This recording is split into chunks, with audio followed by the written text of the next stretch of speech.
Assalamualaikum warahmatullahi wabarakatuh. Eh, Kami dari kelompok 9 akan mempresentasikan siklus hidup arsip. Tapi sebelumnya izinkan kami memperkenalkan diri. Perkenalkan,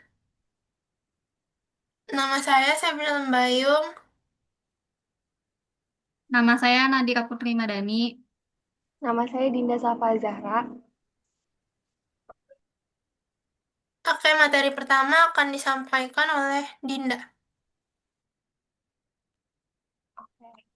Jadi siklus arsip yang diawali oleh penciptaan. Di mana sebenarnya kantor arsip UI itu memiliki tiga peran. Yang pertama itu unit kerja, unit kearsipan, dan juga lembaga kearsipan perguruan tinggi. Nah, untuk penciptaan sendiri itu ada di unit kerja dan unit kearsipan. Jadi penciptaan adalah titik awal arsip dilakukan terjadi di saat dokumen dibuat di unit kerja secara administratif. Arsip bisa eh, arsip bisa diciptakan konvensional ataupun digital. Boleh next. Oke, lanjut ke dasar penciptaannya.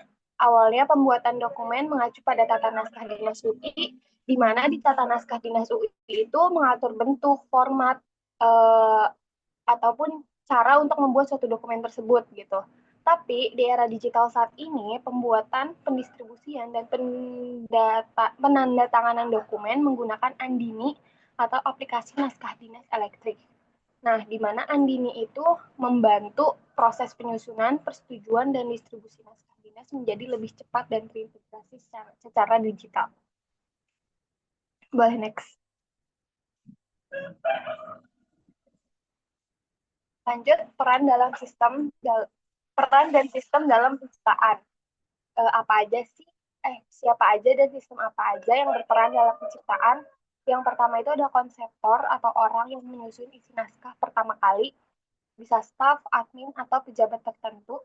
Terus yang kedua itu ada approver, orang yang mengecek dan menyetujui isi, biasanya itu oleh atasan atau manajer atau pejabat yang berwenang. Terus ketiga itu ada penandatanganan, yaitu orang yang resmi menandatangani dokumen. Itu biasanya pimpinan.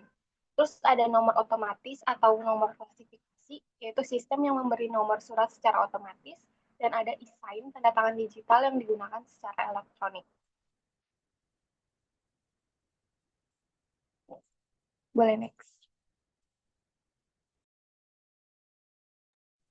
Di siklus selanjutnya itu ada penggunaan. Nah, jadi penggunaan arsip itu sebenarnya adalah pemanfaatan arsip sebagai sumber informasi yang bisa kita temukan kembali saat kita butuhkan. Nah, di UI sendiri, arsip itu bisa diakses lewat website sekar.ui.ac.id. Nah, di sana tuh kita bisa lihat langsung gimana bentuk arsip itu dalam digitalnya. Kalau misalnya kita butuh sesuatu informasi yang lebih detail nih, kita tuh bisa ajuin permintaan lewat layanan arsipnya ke kantor arsip UI-nya. Nah, biasanya yang paling sering menggunakan ini tuh mahasiswa, dosen, atau civitas akademika UI lainnya. Selanjutnya ada fungsi dan pemanfaatan arsip. Nah, kalau kita lihat di sini fungsi arsip itu nggak cuma dipakai di kuliah atau penelitian aja, tapi juga dipakai untuk kebutuhan umum. Nah, contohnya itu pernah ada permintaan arsip tentang Reformasi 1998. Itu baik dari dokumentasi sejarah, teater, bahkan media seperti Dewa Indonesia. Nah, arsip ini tuh juga bisa dipakai di banyak bidang, termasuk seni dan media. Selain itu, bentuk arsip juga nggak cuma dokumen, tapi juga ada video. Makanya arsip ini tuh penting banget sebagai sumber informasi publik dan juga bagian dari budaya. Selanjutnya ada sistem layanan dan akses arsip. Di sini pencarian arsip itu berdasarkan relevansinya. Jadi yang paling sesuai dari yang kita cari itu yang bakal muncul duluan pas kita nyari di website sekar.ui.ac.id. Nah, sistemnya ini tuh juga udah mengikuti standar dari ANRI. Terus kalau kita tuh mau minta arsip yang apa spesifik gitu, kita tuh harus isi formulir dulu. Nanti datanya akan masuk ke sistem kantor arsip UI. Lalu kita tuh dikasih kode layanan agar kita bisa tracking arsip dari yang kita minta itu. Dari sisi keamanan, arsip yang ini tuh biasanya dikasih watermark dan aksesnya itu pakai link khusus yang cuma bisa dipakai sama orang yang menerimanya atau orang yang ngajuin permintaan akses arsipnya itu. Dan batas waktunya itu sekitar kurang lebih 2 minggu.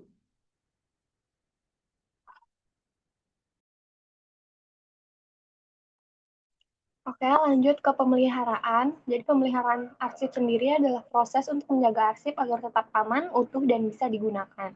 Tujuan pemeliharaan sendiri itu ada menjaga kondisi fisik, menjamin informasi tetap terbaca, memudahkan pencarian, dan melindungi dari kerusakan atau kehilangan. Boleh next. Nah, di kantor arsip sendiri itu di kantor arsip UI sendiri itu ada minimal suatu arsip memiliki pemeliharaan, yaitu kalau konvensional atau bentuk fisik itu terdapat rak atau mobile file, yaitu ada roll opex misalnya. Terus kalau digital adanya backup data. Untuk informasi awal, record biasanya ada di unit kerja di mana mereka masih ditata sama unit pengelolanya itu sendiri. Nah, setelah kurun waktu tertentu, record baru dipindahkan ke lembaga arsip statis. Boleh next. Apa aja sih perawatan atau pemeliharaan yang dilakukan oleh arsip UI? Yang pertama itu ada memakai termometer ruangan untuk mengukur dan menjaga suhu ruangan. Biasanya ini dicek setiap jam 9 pagi dan 3 sore.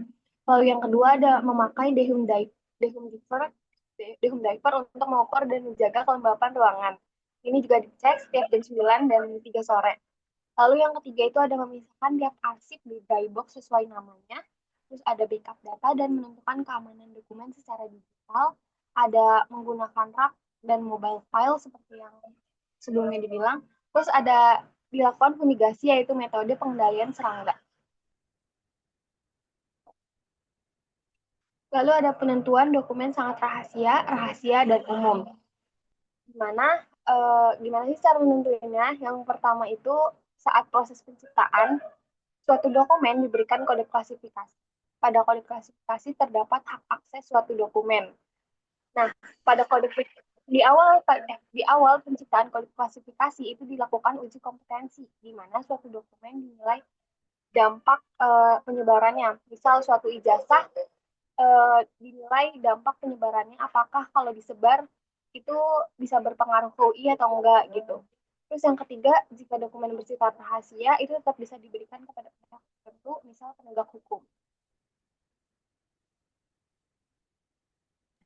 Selanjutnya di penyusutan atau pemusnahan. Pemusnahan arsip itu seperti kegiatan seperti membuang kertas atau mensortir kertas, baik kertas yang sudah tidak memiliki nilai guna atau arsip yang sudah tidak memiliki nilai guna, maka harus dicacah supaya tidak tercampur dengan arsip yang masih memiliki nilai guna ataupun arsip vital.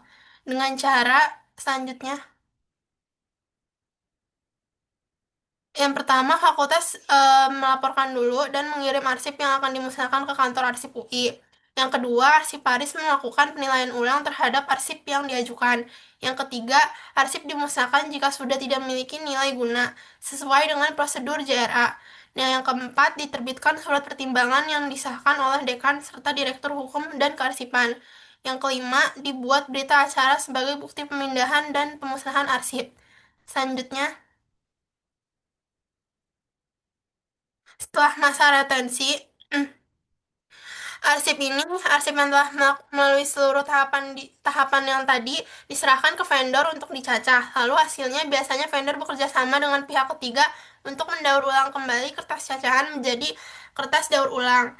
Nah, sementara arsip vital adalah arsip yang sangat penting dan tidak tergantikan. Seperti ijazah, selain mahasiswa memegang aslinya, fakultas juga menyimpan salinan baik dalam bentuk digital atau fotokopi sebagai cadangan. Lalu biasanya pemusnahan arsip digital memiliki prosedur berbeda, namun tetap memiliki dua kali penilaian oleh arsiparis ahli media maupun arsiparis ahli pertama. Setelah dihapus oleh sistem, arsip tidak dapat dipulihkan kembali. Selanjutnya, baik, sekian presentasi dari kelompok 9. Mohon maaf apabila ada salah kata atau kekurangan. Wabillahi taufiq wal hidayah. Wassalamualaikum warahmatullahi wabarakatuh. Kasih.